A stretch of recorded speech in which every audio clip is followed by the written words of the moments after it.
എല്ലാവർക്കും നമസ്കാരം. എല്ലാവർക്കും ശ്രുതീസ് ലേണിംഗ് സ്ക്വയറിലേക്ക് സ്വാഗതം. നമ്മളിന്ന് ഡിസ്കസ് ചെയ്യാൻ പോകുന്നത് ഏപ്രിൽ മാസം 2025 കറണ്ട് അഫയേഴ്സ് ആണ്. അപ്പൊ നമുക്ക് വേഗം സ്റ്റാർട്ട് ചെയ്യാം. ഫസ്റ്റ് പോയിന്റ്, അന്താരാഷ്ട്ര ബഹിരാകാശ നിലയത്തിലേക്ക് പോകുന്ന ആദ്യ ഇന്ത്യക്കാരൻ ആരാണ്? ശുഭാംശു ശുക്ലയാണ്. അന്താരാഷ്ട്ര ബഹിരാകാശ നിലയത്തിലേക്ക് പോകുന്ന ആദ്യ ഇന്ത്യക്കാരൻ ആരാന്ന് ചോദിക്കുകയാണെങ്കിൽ ശുഭാംശു ശുക്ല. എല്ലാം ശുഭമായി വരും എന്നുള്ള രീതിയിൽ നമുക്ക് ഓർത്തു വെക്കാം അല്ലെ. ഓക്കെ, അടുത്ത പോയിന്റ്, യുനെസ്കോ 2025 ലോക പുസ്തക തലസ്ഥാനമായിട്ട് പ്രഖ്യാപിച്ചിട്ടുള്ള നഗരം. ലോക പുസ്തക തലസ്ഥാനം ഒക്കെ ഇമ്പോർട്ടന്റ് ആണ് കേട്ടോ, പഠിച്ചേക്കണം. ഏതാ? Rio de Janeiro. ഏത് വർഷമാണ്? 2025 കേട്ടോ, ബ്രസീൽ. യുനെസ്കോ 2025 ലോക പുസ്തക തലസ്ഥാനമായിട്ട് പ്രഖ്യാപിച്ചിട്ടുള്ള നഗരം റിയോ ഡി ജനേറോ. ഓക്കെ, അപ്പൊ പുസ്തക തലസ്ഥാനമല്ലേ, അപ്പൊ നമ്മൾ പുസ്തകമൊക്കെ നല്ല രീതിയിൽ റീഡ് ചെയ്യണം എന്ന് ഓർക്കാലോ. റീഡ് എന്നുള്ള രീതിയിൽ റിയോഡി കേട്ടോ, റീഡ് ആയിട്ടൊന്ന് കണക്ട് ചെയ്യാം കേട്ടോ. 2025 അപ്പൊ 5 വിരലും വെച്ച് നമ്മൾ പുസ്തകമൊക്കെ പിടിച്ച് നല്ലപോലെ റീഡ് ചെയ്യണം എന്നുള്ള രീതിയിൽ ഓർക്കാം. അപ്പൊ 2025 5ഉമായിട്ടും കൂടെ നമുക്ക് കണക്ട് ചെയ്യാം. ഓക്കെ, ബ്രസീൽ കേട്ടോ. ഇനി 2026 ലോക പുസ്തക തലസ്ഥാനമായിട്ട് യുനെസ്കോ പ്രഖ്യാപിച്ചിട്ടുള്ള നഗരം 2026 ചോദിക്കുകയാണെങ്കിൽ അത് റബാത്താണ്. Rabat, Morocco. ഓക്കെ, അപ്പോ വേണമെങ്കിൽ നമുക്ക് കൂടുതൽ മോർ പുസ്തകങ്ങൾ നമ്മൾ വായിക്കണം എന്നുള്ള രീതിയിൽ നമുക്ക് കണക്ട് ചെയ്യാം. അതേപോലെ തന്നെ ഒന്ന് ബാത്തൊക്കെ കഴിഞ്ഞ പുസ്തകം വായിക്കുക എന്നുള്ള രീതിയിൽ വേണമെങ്കിൽ ഓർക്കാം അല്ലെ. കുളിച്ചൊക്കെ കഴിഞ്ഞ പുസ്തകമൊക്കെ വായിക്കുക എന്നുള്ള രീതിയിൽ ഓർക്കാം. അപ്പൊ 2025 5 വിരലും വെച്ച് നമ്മൾ പുസ്തകം പിടിച്ച് റീഡ് ചെയ്യാണ് കേട്ടോ. അപ്പൊ 2025 റിയോ ഡി ജനറോ. 2026 കൂടുതൽ പുസ്തകം നമ്മൾ വായിക്കണം എന്നുള്ള രീതിയിൽ മൊറോക്കോ ഓർക്കാം. അതേപോലെ തന്നെ റബാത്ത്. ഓക്കെ, ഇനി 2024 മാതൃഭൂമി സാഹിത്യ പുരസ്കാരം നേടിയിട്ടുള്ളത് സാറ ജോസഫ് ആണ്. 2024 മാതൃഭൂമി സാഹിത്യ പുരസ്കാരം നേടിയിട്ടുള്ളത് സാറ ജോസഫ്. നമ്മുടെ സാറ് മാതൃഭൂമി ഒക്കെ നല്ലപോലെ വായിക്കും എന്നൊക്കെ ഓർത്തു വെക്കാം. അപ്പൊ മാതൃഭൂമി സാഹിത്യ പുരസ്കാരം നേടിയിട്ടുള്ളത് ആരാണ്? Sara Joseph. 2024 കേട്ടോ, 2024 മാതൃഭൂമി സാഹിത്യ പുരസ്കാരം നേടിയിട്ടുള്ളത് സാറ ജോസഫ് ആണ്. ഒരു കാര്യം കൂടെ പറഞ്ഞേക്കട്ടെ, നമ്മുടെ ശ്രുതീസ് ലേണിംഗ് സ്ക്വയറിന്റെ ആപ്പിൽ നമ്മൾ ഇംഗ്ലീഷിന് മാത്രമായിട്ടുള്ള കോഴ്സ് ചെയ്യുന്നുണ്ട്. ഫോഴ്സ് എക്സാംസിന് വേണ്ടിയിട്ടുള്ള ഇംഗ്ലീഷ് ചെയ്യുന്നുണ്ട്. അതേപോലെ തന്നെ കറണ്ട് അഫയേഴ്സ് ചെയ്യുന്നുണ്ട്. ഇംഗ്ലീഷ് കറണ്ട് അഫയേഴ്സ് കൂടിയിട്ടുള്ള കോഴ്സ് ഉണ്ട്. അപ്പൊ ഇതേപോലെയുള്ള ഒരുപാട് കോഴ്സുകൾ ഉണ്ട് കേട്ടോ. ആർക്കെങ്കിലും ജോയിൻ ചെയ്യാൻ താല്പര്യം ഉണ്ടെങ്കിൽ അതിന്റെ ലിങ്ക് ഞാൻ കമന്റ് ആയിട്ട് കൊടുത്തേക്കാം. തീർച്ചയായിട്ടും കയറി ജോയിൻ ചെയ്യാം. അപ്പൊ അടുത്ത പോയിന്റിലേക്ക് കയറാം. കേരളത്തിന്റെ 50ാമത്തെ ചീഫ് സെക്രട്ടറി ആയിട്ട് ചുമതലയേക്കുന്നത് ആരാണ്? ഡോക്ടർ എ ജയതിലകാണ് അല്ലെ. ആരാണ്? ജയതിലക്. അപ്പൊ കേരളത്തിന്റെ 50ാമത്തെ ചീഫ് സെക്രട്ടറി ആരാന്ന് ചോദിക്കുകയാണെങ്കിൽ ജയതിലകാണ്. ജയതിലക്. ഓക്കെ, 50ഉമായിട്ട് നമുക്ക് ഓർക്കാം അല്ലെ. 50 കിട്ടിക്കഴിഞ്ഞാൽ നമ്മൾ ജയിച്ചു എന്നുള്ള രീതിയിൽ തന്നെ ഓർത്ത് വെക്കാം. അപ്പൊ 50ാമത്തെ ചീഫ് സെക്രട്ടറി എന്ന് പറയുമ്പോൾ കൺഫ്യൂഷൻ വരരുത്, ജയതിലക് ആണെന്നുള്ള കാര്യം ഓർത്ത് വെക്കുക കേട്ടോ. ഇനി അടുത്ത പോയിന്റ്, 2025 ഏപ്രിലിൽ ICC പുരുഷ ക്രിക്കറ്റ് കമ്മിറ്റിയുടെ ചെയർപേഴ്സൺ ആയിട്ട് വീണ്ടും തെരഞ്ഞെടുക്കപ്പെട്ടത് ആരെയാണ്? സൗരവ് ഗാംഗുലിനെയാണ് തെരഞ്ഞെടുക്കപ്പെട്ടിട്ടുള്ളത്. ഓക്കെ, അപ്പൊ 2025 ICC പുരുഷ ക്രിക്കറ്റ് കമ്മിറ്റിയുടെ ചെയർപേഴ്സൺ ആയിട്ട് തെരഞ്ഞെടുക്കപ്പെട്ടിട്ടുള്ളത് ആരെയാണ്? ഗാംഗുലിനെയാണ് കേട്ടോ. ഇനി 2025 അന്തരിച്ചിട്ടുള്ള ബഹിരാകാശ ശാസ്ത്രജ്ഞനും ISRO മുൻ ചെയർമാനുമായിട്ടുള്ള വ്യക്തി ആരാന്ന് ചോദിക്കുകയാണെങ്കിൽ കസ്തൂരി രംഗനാണ്. പഠിച്ചു വെച്ചേക്ക. 2025 ഏപ്രിലിൽ അന്തരിച്ചിട്ടുള്ള ബഹിരാകാശ ശാസ്ത്രജ്ഞനും ISRO മുൻ ചെയർമാനുമായിരുന്ന വ്യക്തി ആരാണ്? ഡോക്ടർ കസ്തൂരി രംഗൻ. ഓക്കെ, കസ്തൂരി രംഗൻ. കേരളത്തിലെ ആദ്യ അഡ്വഞ്ചർ ടൂറിസം അക്കാദമിയും പാർക്കും നിലവിൽ വരുന്നത് എവിടെയാണ്? ശാസ്താംപാറയാണ്, തിരുവനന്തപുരം. ഓക്കെ, കേരളത്തിലെ ആദ്യം എന്ന് പറഞ്ഞുള്ള ടോപ്പിക് തന്നെ വളരെ ഇമ്പോർട്ടന്റ് ആണ് അല്ലെ. കേരളത്തിലെ ആദ്യ അഡ്വഞ്ചർ ടൂറിസം ആണ്. അഡ്വഞ്ചർ എന്നൊക്കെ പറയുമ്പോൾ ഒരു പാറയുടെ മുകളിൽ കയറിയിട്ടുള്ള അഡ്വഞ്ചർ എന്നുള്ള രീതിയിലൊക്കെ നമുക്ക് ഓർക്കാമല്ലോ. അപ്പൊ അഡ്വഞ്ചർ ടൂറിസം അക്കാദമിയും പാർക്കും നിലവിൽ വരുന്നത് ശാസ്താംപാറ, തിരുവനന്തപുരം ശാസ്താംപാറ. നോക്കാം. 2025 ഏപ്രിൽ അന്തരിച്ചിട്ടുള്ള മലയാളത്തിന്റെ പ്രശസ്ത ഛായാഗ്രഹകനും സംവിധായകനുമായിട്ടുള്ള വ്യക്തി ആരാന്ന് ചോദിക്കുകയാണെങ്കിൽ ഷാജി എൻ കരുണാണ് കേട്ടോ. 2025 ഏപ്രിൽ 28 അദ്ദേഹം അന്തരിച്ചിട്ടുള്ളത്. അപ്പൊ അതും കൂടെ അറിഞ്ഞു വെച്ചേക്ക. 2025 ഏപ്രിൽ 28 അന്തരിച്ചിട്ടുള്ള മലയാളത്തിന്റെ പ്രശസ്ത ഛായാഗ്രഹകനും സംവിധായകനുമായിട്ടുള്ള വ്യക്തി ആരാന്ന് ചോദിക്കുകയാണെങ്കിൽ ആരാണ്? ഷാജി എൻ കരുണാണ്. അതേപോലെ തന്നെ നമ്മൾ ഡിസ്കസ് ചെയ്തിട്ടുണ്ടായിരുന്നു, കേരള സംസ്ഥാന ചലച്ചിത്ര വികസന കോർപ്പറേഷന്റെ ചെയർമാൻ ആരായിരുന്നു? ഷാജി എൻ കരുണായിരുന്നു അല്ലെ. അപ്പൊ ആ പോയിന്റും കൂടെ ഒന്ന് ഓർത്ത് വെച്ചേക്കാം കേട്ടോ. നമുക്ക് ഇതിനെ കുറിച്ച് ഡീറ്റെയിൽഡ് ആയിട്ടുള്ള ഒരു വീഡിയോ തന്നെ ചെയ്യാം. അപ്പൊ ഇപ്പൊ അറിഞ്ഞു വെച്ചേക്കാം, 2025 ഏപ്രിൽ 28 അന്തരിച്ചിട്ടുള്ള മലയാളത്തിന്റെ പ്രശസ്ത ഛായാഗ്രഹകനും അതേപോലെ തന്നെ സംവിധായകനുമായിട്ടുള്ള വ്യക്തി ആരാണ്? ഷാജി എൻ കരുണാണ്. ഗണിതശാസ്ത്ര മേഖലയിൽ സമഗ്ര സംഭാവനയ്ക്ക് നൽകുന്ന ആബേൽ പുരസ്കാരം 2025 നേടിയിട്ടുള്ള ഗണിതശാസ്ത്രജ്ഞൻ ആരാണ്? മസാഗി കഷിവാരയാണ്, ജപ്പാൻ. ഓക്കെ, അപ്പോൾ ആബേൽ പുരസ്കാരം എന്തിനു കൊടുക്കുന്നത്? ആ ഗണിതശാസ്ത്ര മേഖലയിൽ നൽകുന്ന ഒരു പുരസ്കാരമാണ്. നമുക്ക് വേണമെങ്കിൽ പ്രസ്താവന തരത്തിലുള്ള ചോദ്യത്തിൽ അതും വരാം കേട്ടോ. അപ്പൊ ആബേൽ പുരസ്കാരം ഗണിതശാസ്ത്ര മേഖലയിൽ സമഗ്ര സംഭാവനയ്ക്ക് നൽകുന്ന പുരസ്കാരമാണെന്നുള്ള കാര്യം അറിഞ്ഞു വെച്ചേക്കുക. അതേപോലെ തന്നെ ഗണിതം, മാത്സ് എന്നൊക്കെ പറയുമ്പോൾ നമ്മുടെ തലയൊക്കെ നന്നായിട്ട് മസാജ് ചെയ്ത് കഴിഞ്ഞാൽ നമ്മുടെ ബുദ്ധി ഉണരും, അല്ലെങ്കിൽ ഭാവന വരും എന്നുള്ള രീതിയിലൊക്കെ വെറുതെ ഓർത്ത് വെക്കുക കേട്ടോ. അപ്പൊ ഗണിതശാസ്ത്രവുമായിട്ട് ബന്ധപ്പെട്ടിട്ടുള്ള അവാർഡാണ് ആബേൽ എന്ന് അറിഞ്ഞു വെച്ചേക്കുക. ഇനി ഗണിതം എന്ന് പറയുമ്പോൾ നമ്മുടെ മാത്സ് നന്നായിട്ട് വരാൻ വേണ്ടി മസാജ് ചെയ്യണം എന്നുള്ള രീതിയിൽ ഓർത്ത് വെക്കുക. മസാക്കി കഷിവാര, ജാപ്പനീസ് ആണ്. ഓക്കെ. ഇനി 2025 world press photo of the year award നേടിയിട്ടുള്ളത് സമർ അബു എലൂഫ് ആണ്. സമർ. ഓക്കെ. അപ്പൊ 2025 world press photo of the year, നല്ല സമർത്ഥനായിട്ടുള്ള ഒരാൾ തന്നെയാണ് ഫോട്ടോ ഒക്കെ എടുത്തതെന്നുള്ള രീതിയിൽ ഓർത്ത് വെക്കാം. അല്ലെങ്കിൽ സമ്മർ കാലത്തിലെ ഫോട്ടോഗ്രാഫിയാണ് എടുത്തതെന്നൊക്കെ ഓർത്ത് വെക്കുക കേട്ടോ. സമർ അബു എലൂഫ്. 2025 ലോക വിമാനത്താവള റാങ്കിങ്ങിൽ 1-ാം സ്ഥാനം നേടിയിട്ടുള്ള വിമാനത്താവളം സിംഗപ്പൂർ ചാഗി വിമാനത്താവളമാണ് കേട്ടോ. ചാഗി വിമാനത്താവളം. ഇന്ത്യയിൽ ആദ്യത്തെ പോലീസ് ഡ്രോൺ യൂണിറ്റ് പ്രവർത്തനം ആരംഭിച്ചിട്ടുള്ളത് ചെന്നൈയിലാണ്. പോലീസ് ഡ്രോൺ യൂണിറ്റ് പ്രവർത്തനം ആരംഭിച്ചിട്ടുള്ള എവിടെയാണ്? ചെന്നൈ. അല്ലെ, പോലീസിന്റെ അടുത്ത് ചെന്നാൽ മതി എന്നുള്ള രീതിയിലൊക്കെ ഓർത്ത് വയ്ക്കാം. പോലീസ് ഡ്രോൺ ആണ് കേട്ടോ. പോലീസ് ഡ്രോൺ യൂണിറ്റ് പ്രവർത്തനം ആരംഭിച്ചിട്ടുള്ള എവിടെയാണ്? ചെന്നൈ. ഓട്ടിസം ബാധിതരുടെ സമഗ്ര പുരോഗതിക്കായിട്ട് കേരള സാമൂഹിക സുരക്ഷാ മിഷൻ ആരംഭിച്ചിട്ടുള്ള പദ്ധതി ഏതാന്ന് ചോദിക്കുകയാണെങ്കിൽ സ്പെക്ട്രം എന്ന് പറഞ്ഞിട്ടുള്ള പദ്ധതിയാണ്. സ്പെക്ട്രം എന്ന് പറഞ്ഞിട്ടുള്ള പദ്ധതി ഓട്ടിസവുമായിട്ട് ബന്ധപ്പെട്ടിട്ടുള്ള ഒരു പദ്ധതിയാണെന്നും കൂടെ അറിഞ്ഞു വെച്ചേക്കുക. അപ്പൊ നമ്മൾ ഡിസ്കസ് ചെയ്തിട്ടുള്ള പോയിന്റ്സുകൾ നമുക്ക് ഒന്നും കൂടെ സ്റ്റാർട്ടിങ് തൊട്ട് നോക്കാം. അന്താരാഷ്ട്ര ബഹിരാകാശ നിലയത്തിലേക്ക് പോകുന്ന ആദ്യ ഇന്ത്യക്കാരൻ ശുഭാംശു ശുക്ല. യുനെസ്കോ 2025 ലോക പുസ്തക തലസ്ഥാനമായിട്ട് പ്രഖ്യാപിച്ചിട്ടുള്ള നഗരം റിയോ ഡി ജനീറോ. 2026 ലോക പുസ്തക തലസ്ഥാനമായിട്ട് യുനെസ്കോ പ്രഖ്യാപിച്ചിട്ടുള്ള നഗരം ആലോചിച്ചിട്ട് പറഞ്ഞ റബാത്ത്, മൊറോക്കോ. അല്ലെ. 2024 മാതൃഭൂമി സാഹിത്യ പുരസ്കാരം നേടിയിട്ടുള്ളത് മാതൃഭൂമി, നമ്മുടെ മാതൃഭൂമി വായിക്കുന്നൊക്കെ ഓർക്കാം. അപ്പൊ സാറ ജോസഫ്. കേരളത്തിന്റെ 50ാമത്തെ ചീഫ് സെക്രട്ടറി, 50 എന്ന് പറയുമ്പോൾ ജയിക്കുക എന്നുള്ള രീതിയിൽ ഓർക്കാം, ജയതിലക്. അല്ലെ, ജയതിലക്. 2025 ഏപ്രിൽ ICC പുരുഷ ക്രിക്കറ്റ് കമ്മിറ്റിയുടെ ചെയർപേഴ്സൺ ആയിട്ട് വീണ്ടും തിരഞ്ഞെടുക്കപ്പെട്ടത് സൗരവ് ഗാംഗുലിനെയാണ്. 2025 ഏപ്രിൽ അന്തരിച്ചിട്ടുള്ള ബഹിരാകാശ ശാസ്ത്രജ്ഞനും ISRO മുൻ ചെയർമാനുമായിട്ടുള്ള വ്യക്തി ആരാണ്? കസ്തൂരി രംഗൻ. കേരളത്തിലെ ആദ്യ അഡ്വഞ്ചർ ടൂറിസം അക്കാദമിയും പാർക്കും നിലവിൽ വരുന്നത് ശാസ്താംപാറയിലാണ്, തിരുവനന്തപുരം.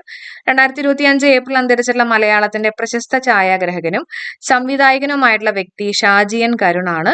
ഗണിതശാസ്ത്ര മേഖലയിൽ സമഗ്ര സംഭാവനയ്ക്ക് നൽകുന്ന ആബേൽ പുരസ്കാരം 2025 നേടിയിട്ടുള്ള ഗണിതശാസ്ത്രജ്ഞൻ Masaki Kashiwara, Japan. 2025 world press photo of the year award നേടിയിട്ടുള്ളത് സമർ അബു എലൂഫ് ആണ്. 2025 ലോക വിമാനത്താവള റാങ്കിങ്ങിൽ 1-ാം സ്ഥാനം നേടിയിട്ടുള്ള വിമാനത്താവളം സിംഗപ്പൂർ ചാഗി വിമാനത്താവളം. ഇന്ത്യയിൽ ആദ്യത്തെ പോലീസ് ഡ്രോൺ യൂണിറ്റ് പ്രവർത്തനം ആരംഭിച്ചിട്ടുള്ളത് ചെന്നൈയിലാണ്. ഓട്ടിസം ബാധിതരുടെ സമഗ്ര പുരോഗതിക്കായിട്ട് കേരള സാമൂഹിക സുരക്ഷാ മിഷൻ ആരംഭിച്ചിട്ടുള്ള പദ്ധതി ചോദിക്കുകയാണെങ്കിൽ അത് സ്പെക്ട്രം എന്ന് പറഞ്ഞിട്ടുള്ള പദ്ധതിയാണ്. ഓക്കെ. നമുക്ക് അടുത്ത പോയിന്റ് നോക്കാം. കരവ്യോമസേനകൾക്കായിട്ട് ഹിന്ദുസ്ഥാൻ എയറോനോട്ടിക്കൽ ലിമിറ്റഡ്, HAL കേട്ടോ, ഹിന്ദുസ്ഥാൻ എയറോനോട്ടിക്സ് ലിമിറ്റഡ് നിർമ്മിക്കുന്ന ഹെലികോപ്റ്റർ ഏതാന്ന് ചോദിക്കുകയാണെങ്കിൽ പ്രജന്റ് എന്ന് പറഞ്ഞിട്ടുള്ള ഒരു ഹെലികോപ്റ്റർ ആണ്. അപ്പൊ അത് HAL നിർമ്മിക്കുന്ന ഹെലികോപ്റ്റർ ആണ് കേട്ടോ. HAL എന്ന് പറഞ്ഞാൽ എന്താ? ഹിന്ദുസ്ഥാൻ എയറോനോട്ടിക്സ് ലിമിറ്റഡ് നിർമ്മിക്കുന്ന ഹെലികോപ്റ്റർ ഏതാണ്? പ്രജന്റ് എന്ന് പറഞ്ഞിട്ടുള്ള ഹെലികോപ്റ്റർ ആണ്. കരവ്യോമസേനകൾക്കായിട്ടുള്ളതാണ്. ഇനി ഇന്ത്യയിൽ ആദ്യത്തെ വേസ്റ്റ് ടു ഹൈഡ്രജൻ പ്ലാന്റ് സ്ഥാപിതമായിട്ടുള്ളത് ഇമ്പോർട്ടന്റ് ആണ്. ഇന്ത്യയിൽ ആദ്യത്തെ വേസ്റ്റ് ടു ഹൈഡ്രജൻ, വേസ്റ്റിൽ നിന്ന് ഹൈഡ്രജൻ പ്രൊഡ്യൂസ് ചെയ്യുന്ന ഒരു പ്ലാന്റ് അല്ലേ, അത് സ്ഥാപിതമായിട്ടുള്ളത് പൂനെയിലാണ്. നമുക്ക് വേണമെങ്കിൽ പൂവിന്റെ വേസ്റ്റിൽ നിന്നൊക്കെ എടുത്ത് ഹൈഡ്രജൻ ഉണ്ടാക്കിയെന്നൊക്കെ ഓർക്കാം. പൂവിന്റെ കേട്ടോ. അപ്പൊ പൂനെ, ഇന്ത്യയിൽ ആദ്യത്തെ വേസ്റ്റ് ടു ഹൈഡ്രജൻ പ്ലാന്റ് സ്ഥാപിതമായിട്ടുള്ളത് എവിടെയാണെന്ന് ചോദിക്കുകയാണെങ്കിൽ പൂനെ, അത് ഇമ്പോർട്ടന്റ് ആണ്. അടുത്ത പോയിന്റ്, യുനെസ്കോയുടെ ലോക പൈതൃക പട്ടികയിൽ ഉൾപ്പെടുത്തിയിട്ടുള്ള പ്രശസ്തമായിട്ടുള്ള സീറോ വാലി സ്ഥിതി ചെയ്യുന്നത് അരുണാചൽ പ്രദേശിലാണ് കേട്ടോ. അപ്പൊ സീറോ വാലി എവിടെ സ്ഥിതി ചെയ്യുന്നത്? അത് അരുണാചൽ പ്രദേശ്. അരുണ് 0 മാർക്ക് കിട്ടിയെന്നൊക്കെ വേണമെങ്കിൽ ഓർത്ത് വെക്കുക അല്ലെ. യുനെസ്കോയുടെ ലോക പൈതൃക പട്ടികയിൽ ഉൾപ്പെടുത്തിയിട്ടുള്ള പ്രശസ്തമായിട്ടുള്ള സീറോ വാലി സ്ഥിതി ചെയ്യുന്ന എവിടെയാണെന്ന് ചോദിക്കുകയാണെങ്കിൽ അരുണാചൽ പ്രദേശിലാണ്. റെയിൽവേ ട്രാക്കിലെ അപകടം ഒഴിവാക്കാൻ ഇന്ത്യൻ റെയിൽവേ തയ്യാറാക്കിയിട്ടുള്ള ആപ്ലിക്കേഷൻ ആണ് ദോസ്ത്. റെയിൽവേ ട്രാക്കിൽ അപകടം ഒഴിവാക്കാൻ ഇന്ത്യൻ റെയിൽവേ തയ്യാറാക്കിയിട്ടുള്ള ആപ്ലിക്കേഷൻ ദോസ്താണ്. അപ്പോ നമ്മുടെ ഫ്രണ്ട് വന്ന് നമ്മളെ റെയിൽവേ ട്രാക്കിൽ നിന്ന് മാറ്റിന്നോ അല്ലെങ്കിൽ അപകടം ഒഴിവാക്കി എന്നുള്ള രീതിയിലൊക്കെ ഓർത്ത് വെക്കുക അല്ലെ. അപ്പൊ ദോസ്തായിട്ട് ഓർക്കുക കേട്ടോ. ഇനി കേരള കാർഷിക സർവകലാശാലയുടെ വൈൻ ബ്രാൻഡ് ഏതാ? നീള. നിങ്ങൾക്ക് അറിയാമെന്ന് വിചാരിക്കുന്നു. കേരള കാർഷിക സർവകലാശാലയുടെ വൈൻ ബ്രാൻഡ്, വൈൻ ഒരുപാട് കുടിച്ചു കഴിഞ്ഞാൽ ഒരു നിലയിലാവും എന്നുള്ള രീതിയിലൊക്കെ ഓർത്തു വയ്ക്കുക. നിള, ഇന്ത്യയുടെ ധനകാര്യ സെക്രട്ടറി ആയിട്ട് നിയമിതനായിട്ടുള്ളത് ആരാണ്? അജയ് സെയ്ത്ത് അല്ലെ. അജയ് സെയ്ത്ത് ആണ് ഇന്ത്യയുടെ ധനകാര്യ സെക്രട്ടറി ആയിട്ട് നിയമിതനായിട്ടുള്ളത്. ഓക്കെ, അപ്പൊ ധനകാര്യ സെക്രട്ടറി എന്ന് പറയുമ്പോൾ നമുക്ക് ഫിനാൻഷ്യൽ അല്ല, അപ്പൊ സ്വത്തുമായിട്ടൊന്ന് കണക്ട് ചെയ്യാലോ. അതേപോലെ സെയ്ത്ത് ആയിട്ടൊന്ന് ഓർത്ത് വെക്കുക കേട്ടോ. ഇന്ത്യയുടെ ധനകാര്യ സെക്രട്ടറി ആയിട്ട് നിയമിതനായിട്ടുള്ള ആരാന്ന് ചോദിക്കുകയാണെങ്കിൽ ആരാണ്? അത് അജയ് സെയ്ത്ത് ആണ്. സുപ്രീം കോടതിയുടെ 52ാമത്തെ ചീഫ് ജസ്റ്റിസ് ആവുന്ന ആരാണ്? BR ഗവായി ആണ് കേട്ടോ. 52ാമത്തെ ചീഫ് ജസ്റ്റിസ് ആരാണ്? BR ഗവായി. അപ്പോ 51, 50 അങ്ങനെയൊക്കെ കൊടുക്കുമ്പോൾ ചിലപ്പോൾ നമുക്ക് കൺഫ്യൂഷൻ വരും അല്ലെ. അപ്പൊ അത് മാറാനായിട്ട് 52 എന്ന് പറയുമ്പോൾ രണ്ടാമത്തെ ആൽഫബറ്റ് നോക്കിയേ, ഇംഗ്ലീഷിലെ ഏതാ? B ആണ് അല്ലെ. A കഴിഞ്ഞ് B. അപ്പൊ B വെച്ചിട്ടുള്ള ആളാണെന്ന് തന്നെ ഓർത്തു വെക്കാം. BR ഗവായി. സുപ്രീം കോടതിയുടെ 52ാമത്തെ ചീഫ് ജസ്റ്റിസ് ചോദിക്കുകയാണെങ്കിൽ അത് BR ഗവായി. ആ പേര് പറഞ്ഞു തന്നെ പഠിക്കുക കേട്ടോ, BR ഗവായി. 2025 ഏപ്രിൽ അന്തരിച്ചിട്ടുള്ള ആഗോള കത്തോലിക്ക സഭയുടെ തലവൻ ഫ്രാൻസിസ് മാർപ്പാപ്പ. ലോക ഭൗമദിനം ചോദിക്കുകയാണെങ്കിൽ ഏപ്രിൽ 22 ആണ്. 2025 ലോക ഭൗമദിനത്തിന്റെ പ്രമേയം പഠിച്ചു വെച്ചേക്കുക, നമ്മുടെ ശക്തി നമ്മുടെ ഗ്രഹം. ഓക്കെ, അപ്പൊ 2025 ലോക ഭൗമദിനത്തിന്റെ പ്രമേയം ചോദിക്കുകയാണെങ്കിൽ എന്താണ്? നമ്മുടെ ശക്തി നമ്മുടെ ഗ്രഹം, അവർ പവർ അവർ പ്ലാനറ്റ് കേട്ടോ. അപ്പൊ ലോക ഭൗമദിനം ചോദിക്കുകയാണെങ്കിൽ എന്നാണ്? അത് ഏപ്രിൽ 22 ആണ്. അപ്പൊ അതിന്റെ പ്രമേയം എന്താ? 2025 അവർ പവർ അവർ പ്ലാനറ്റ്. ഓക്കെ, നമ്മുടെ ശക്തി എന്ന് പറയുന്നത് നമ്മുടെ ഗ്രഹമാണ് എന്നുള്ളത് ഓർത്തു വെക്കാം. ലേസർ ഉപയോഗിച്ച് ശത്രുവിനെ നേരിടുന്ന സാങ്കേതിക വിദ്യ സ്വന്തമാക്കിയിട്ടുള്ള 4ാമത്തെ രാജ്യമാണ് ഇന്ത്യ. ലേസർ ഉപയോഗിച്ച് ശത്രുവിനെ നേരിടുന്ന സാങ്കേതിക വിദ്യ സ്വന്തമാക്കിയിട്ടുള്ള 4ാമത്തെ രാജ്യം നമ്മുടെ ഇന്ത്യയാണ്. അപ്പൊ ആദ്യത്തെ 3 രാജ്യങ്ങൾ നമ്മൾ അറിഞ്ഞു വെക്കണ്ടേ? അമേരിക്ക, ചൈന, റഷ്യ അല്ലെ. അമേരിക്ക, ചൈന, റഷ്യ, ഇന്ത്യ നമ്മുടെ 4ാമത്തെ രാജ്യമാണ്. പ്രധാനമന്ത്രി നരേന്ദ്രമോദിയുടെ പ്രൈവറ്റ് സെക്രട്ടറി ആയിട്ട് നിയമിതനായിട്ടുള്ളത് നിധി തിവാരിയാണ് കേട്ടോ. പ്രൈവറ്റ് സെക്രട്ടറിയാണ്, ഒരു നിധി പോലെ തന്നെ ഉള്ള ഒരാളാണെന്ന് ഓർത്തു വെക്കുക അല്ലെ. പ്രധാനമന്ത്രി നരേന്ദ്രമോദിയുടെ പ്രൈവറ്റ് സെക്രട്ടറി ആയിട്ട് നിയമിതനായിട്ടുള്ള ആരാന്ന് ചോദിക്കുകയാണെങ്കിൽ നിധി തിവാരി. 2025 ഖേലോ ഇന്ത്യ പാരാ ഗെയിംസിന്റെ മെഡൽ പട്ടികയിൽ 1ാമതെത്തിയിട്ടുള്ള സംസ്ഥാനം ഹരിയാനയാണ് കേട്ടോ. Haryana. Okay, 2025 Khelo India para ഗെയിംസിന്റെ മെഡൽ പട്ടികയിൽ 1ാമതെത്തിയിട്ടുള്ള സംസ്ഥാനം ഹരിയാന. കേരളത്തിന്റെ സ്ഥാനം 13ാം സ്ഥാനമാണ്. എവിടെ? ഖേലോ ഇന്ത്യ പാരാ ഗെയിംസിൽ. ഓക്കെ, അപ്പൊ ഖേലോ ഇന്ത്യ പാരാ ഗെയിംസിലെ മെഡൽ പട്ടികയിൽ 1ാമതെത്തിയിട്ടുള്ള സംസ്ഥാനം ഏതാണ്? ഹരിയാന. കേരളത്തിന്റെ സ്ഥാനം എത്രയാ? 13ാം സ്ഥാനമാണ്.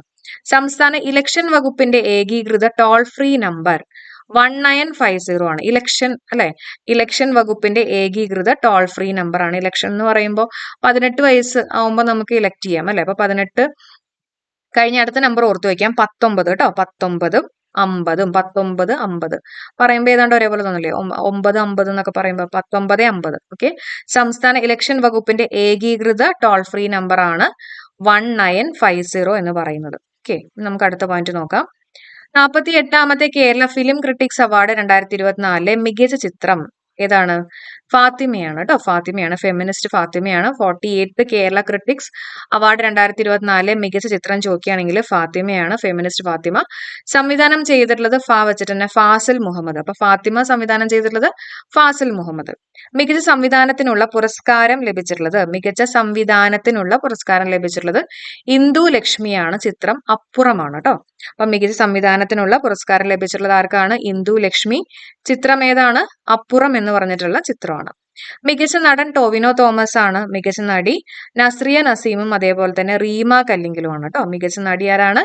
നസ്രിയ നസീമും റീമ കല്ലിങ്കലും ആണ്. 48ാമത്തെ കേരള ഫിലിം ക്രിട്ടിക്സ് അവാർഡ് 2024 മികച്ച ചിത്രം ഏതാണ്? വേഗം പറ. ഫാത്തിമ അല്ലെ, ഫെമിനിസ്റ്റ് ഫാത്തിമ. അപ്പൊ അതിന്റെ ഡയറക്ടർ ആരാ? വെച്ചിട്ട് ഫാസിൽ മുഹമ്മദ്. മികച്ച സംവിധാനത്തിനുള്ള പുരസ്കാരം ലഭിച്ചിട്ടുള്ളത് ആർക്കാണ്? ഇന്ദു ലക്ഷ്മിക്കാണ്. ചിത്രം ഏതാ? അപ്പുറം. ഇന്ദു ലക്ഷ്മി, അപ്പുറം. മികച്ച നടൻ ടോവിനോ തോമസ്. മികച്ച നടി ആരാണ്? നസ്രിയ നസീമും അതേപോലെ തന്നെ റീമ കല്ലിങ്കൽ കേട്ടോ.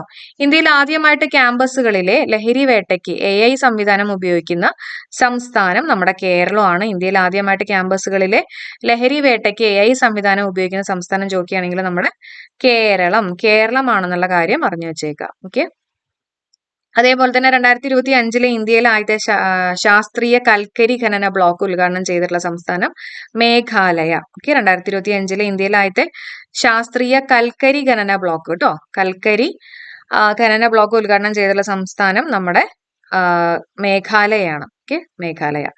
മലയാള സിനിമ നടൻ സത്യന്റെ ജീവിതം ആസ്പദമാക്കി രാജീവ് ശിവശങ്കർ രചിച്ചിട്ടുള്ള നോവല് ചോദിക്കുകയാണെങ്കിൽ സത്യം എന്ന് പറഞ്ഞിട്ടുള്ള നോവലാണ്. മലയാള സിനിമാ നടൻ സത്യന്റെ ജീവിതം ആസ്പദമാക്കി രാജീവ് ശിവശങ്കർ രചിച്ചിട്ടുള്ള നോവൽ ഏതാണ്? അത് സത്യം എന്ന് പറഞ്ഞിട്ടുള്ള നോവലാണ്. MS ധോണിയെ ബ്രാൻഡ് അംബാസിഡർ ആയിട്ട് നിയമിച്ചിട്ടുള്ള പ്രമുഖ ബാങ്ക് ഏതാണ്? ഭാരതീയ സ്റ്റേറ്റ് ബാങ്ക് ആണ് കേട്ടോ. ഭാരതീയ സ്റ്റേറ്റ് ബാങ്ക് ആണ് MS ധോണിയെ ബ്രാൻഡ് അംബാസിഡർ ആയിട്ട് നിയമിച്ചിട്ടുള്ള ബാങ്ക്. അപ്പൊ നമുക്ക് പഠിച്ചിട്ടുള്ള പോയിന്റ്സുകൾ ഒന്നും കൂടെ നോക്കാം. ഓക്കെ, അപ്പോ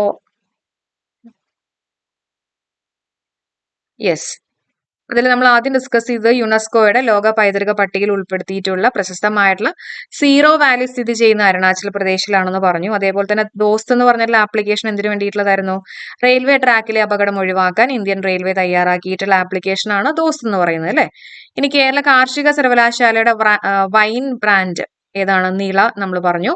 ഇന്ത്യയുടെ ധനകാര്യ സെക്രട്ടറി ആര്? അജയ് സെയ്ത്ത്. സുപ്രീം കോടതിയുടെ 52ാമത്തെ ചീഫ് ജസ്റ്റിസ് ആവുന്നത് പി വെച്ചിട്ട് അല്ലെ, രണ്ടെന്ന് പറയുമ്പോൾ പി വെച്ചിട്ട് PR ഗവായ്. 2025 ഏപ്രിൽ അന്തരിച്ചിട്ടുള്ള ആഗോള കത്തോലിക്ക സഭയുടെ തലവൻ ഫ്രാൻസിസ് മാർപ്പാപ്പ. ലോക ഭൗമദിനം ഏപ്രിൽ 22. 2025 ലോക ഭൗമദിനത്തിന്റെ പ്രമേയം നമ്മുടെ ശക്തി നമ്മുടെ ഗ്രഹം, അവർ പവർ അവർ പ്ലാനറ്റ്. ലേസർ ഉപയോഗിച്ച് ശത്രുവിനെ നേരിടുന്ന സാങ്കേതിക വിദ്യ സ്വന്തമാക്കിയിട്ടുള്ള 4ാമത്തെ രാജ്യം നമ്മുടെ ഇന്ത്യയാണ്. പ്രധാനമന്ത്രി നരേന്ദ്രമോദിയുടെ പ്രൈവറ്റ് സെക്രട്ടറി ആയിട്ട് നിയമിതനായിട്ടുള്ളത് നിധി തിവാരി. 2025 ഖേലോ ഇന്ത്യ പാരാ ഗെയിംസിന്റെ മെഡൽ പട്ടികയിൽ 1ാമതെത്തിയിട്ടുള്ള സംസ്ഥാനം ഹരിയാന. കേരളം 13ാം സ്ഥാനത്താണ്. സംസ്ഥാന ഇലക്ഷൻ വകുപ്പിന്റെ ഏകീകൃത ടോൾ ഫ്രീ നമ്പർ 1950. 48ാമത്തെ കേരള ഫിലിം ക്രിട്ടിക്സ് അവാർഡ് 2024 മികച്ച ചിത്രം ഏതാണ്? ഫെമിനിസ്റ്റ് ഫാത്തിമ. സംവിധാനം ഫാസിൽ മുഹമ്മദ്. മികച്ച സംവിധാനത്തിനുള്ള പുരസ്കാരം ലഭിച്ചിട്ടുള്ളത് ഇന്ദുലക്ഷ്മി. ചിത്രം അപ്പുറം. മികച്ച നടൻ ടൊവിനോ തോമസ്. മികച്ച നടി നസ്രിയ നസീം. അതുപോലെ തന്നെ റീമ കല്ലിങ്കൽ. ഇന്ത്യയിൽ ആദ്യമായിട്ട് ക്യാമ്പസുകളിലെ ലഹരി വേട്ടയ്ക്ക് AI സംവിധാനം ഉപയോഗിക്കുന്ന സംസ്ഥാനം നമ്മുടെ കേരളമാണ്. 2025 ഇന്ത്യയിൽ ആദ്യത്തെ ശാസ്ത്രീയ കൽക്കരി ഖനന ബ്ലോക്ക് ഉദ്ഘാടനം ചെയ്തിട്ടുള്ള സംസ്ഥാനം മേഘാലയ. മലയാള സിനിമാ നടൻ സത്യന്റെ ജീവിതം ആസ്പദമാക്കി രാജീവ് ശിവശങ്കർ രചിച്ചിട്ടുള്ള നോവലാണ് സത്യം എന്ന് പറഞ്ഞിട്ടുള്ള നോവൽ. MS ധോണിയെ ബ്രാൻഡ് അംബാസിഡർ ആയിട്ട് നിയമിച്ചിട്ടുള്ള പ്രമുഖ ബാങ്ക് ഭാരതീയ സ്റ്റേറ്റ് ബാങ്ക്. ഓക്കെ, അപ്പൊ നമുക്കിനി കുറച്ച് പോയിന്റ്സും കൂടെ വേഗം നോക്കാം കേട്ടോ. ശനിയുടെ ഉപഗ്രഹമായിട്ടുള്ള ടൈറ്റനെ കുറിച്ച് പഠിക്കുന്നതിനുള്ള നാസയുടെ ദൗത്യമാണ് ഡ്രാഗൺ ഫ്ലൈ. ഓക്കെ, അപ്പൊ ശനിയുടെ ഉപഗ്രഹമായിട്ടുള്ള ടൈറ്റനെ കുറിച്ച് പഠിക്കുന്നതിനുള്ള നാസയുടെ ദൗത്യം ഏതാണ്? ഡ്രാഗൺ ഫ്ലൈ കേട്ടോ, ഡ്രാഗൺ ഫ്ലൈ. ഗ്ലോബൽ ടെക്നോളജി ഉച്ചകോടി 2025 വേദി ന്യൂഡൽഹിയാണ്. ഗ്ലോബൽ ടെക്നോളജി ഉച്ചകോടിയുടെ ഒരു പുതിയ ടെക്നോളജി എന്നുള്ള രീതിയിൽ ഓർക്കാം അല്ലെ. അപ്പൊ ന്യൂഡൽഹി ഗ്ലോബൽ ടെക്നോളജി ഉച്ചകോടി 2025 വേദി ചോദിക്കുകയാണെങ്കിൽ ഏതാണത്? ന്യൂഡൽഹി. നോക്കാം. സംസ്ഥാനത്ത് പാൽ ഉൽപാദന മേഖലയിൽ സ്വയം പര്യാപ്തത കൈവരിക്കുവാൻ ലക്ഷ്യമിട്ട് ക്ഷീര വികസന വകുപ്പ് നടപ്പിലാക്കുന്ന പദ്ധതി ഏതാണെന്ന് ചോദിക്കുകയാണെങ്കിൽ അത് ഫോക്കസ് ബ്ലോക്ക് ആണ്. Okay, focus block. അപ്പൊ ഫോക്കസ് ചെയ്ത് കൊടുക്കുക, പാലൊക്കെ കൊടുക്കുക എന്നുള്ള രീതിയിൽ ഓർത്തു വെക്കാം. സംസ്ഥാന പാലുൽപാദന മേഖലയിൽ സ്വയം പര്യാപ്തത കൈവരിക്കാൻ ലക്ഷ്യമിട്ട് ക്ഷീര വികസന വകുപ്പ് നടപ്പാക്കുന്ന പദ്ധതി ചോദിക്കുകയാണെങ്കിൽ അത് ഫോക്കസ് ബ്ലോക്ക് ആണ്. കേരള മുഖ്യമന്ത്രിയായിട്ട് ഏറ്റവും കൂടുതൽ കാലം അധികാരത്തിലിരുന്നവരിൽ 2ാം സ്ഥാനത്ത് എത്തിയിട്ടുള്ളത് ആരാണ്? പിണറായി വിജയനാണ്. ഏറ്റവും കൂടുതൽ കാലം കേരള മുഖ്യമന്ത്രിയായിട്ട് അധികാരത്തിലിരുന്നിട്ടുള്ളത് ആരാണ്? EK നയനാർ ആണ് കേട്ടോ. ഇനി അടുത്ത പോയിന്റ് നോക്കാം. മികച്ച ക്ഷയരോഗ നിവാരണ പ്രവർത്തനങ്ങൾക്കുള്ള ദേശീയ പുരസ്കാരം ലഭിച്ചിട്ടുള്ള സംസ്ഥാനം നമ്മുടെ കേരളമാണ്. മികച്ച ക്ഷയരോഗ നിവാരണ പ്രവർത്തനങ്ങൾക്കുള്ള ദേശീയ പുരസ്കാരം ലഭിച്ചിട്ടുള്ള സംസ്ഥാനം കേരളം. കേരള അഡ്വഞ്ചർ ടൂറിസത്തിന്റെ ബ്രാൻഡ് അംബാസിഡർ ആരാന്ന് ചോദിക്കുകയാണെങ്കിൽ PR ശ്രീജേഷ് ആണ് കേട്ടോ, PR ശ്രീജേഷ് ആണ്. 2025 നീതി ആയോഗിന്റെ ധനകാര്യ ആരോഗ്യ സൂചികയിൽ ഫിസിക്കൽ ഹെൽത്ത് ഇൻഡെക്സ് കേട്ടോ 1ാം സ്ഥാനം നേടിയിട്ടുള്ള സംസ്ഥാനം ഒഡീഷയാണ്. കേരളത്തിന്റെ സ്ഥാനം 15ാം സ്ഥാനമാണ്. അപ്പൊ 2025 നീതി ആയോഗിന്റെ ധനകാര്യ ആരോഗ്യ സൂചികയിൽ ഫിസിക്കൽ ഹെൽത്ത് ഇൻഡെക്സിൽ 1ാം സ്ഥാനം നേടിയിട്ടുള്ള സംസ്ഥാനം ഒഡീഷയാണ് കേട്ടോ. അപ്പോ ആരോഗ്യമാണ്.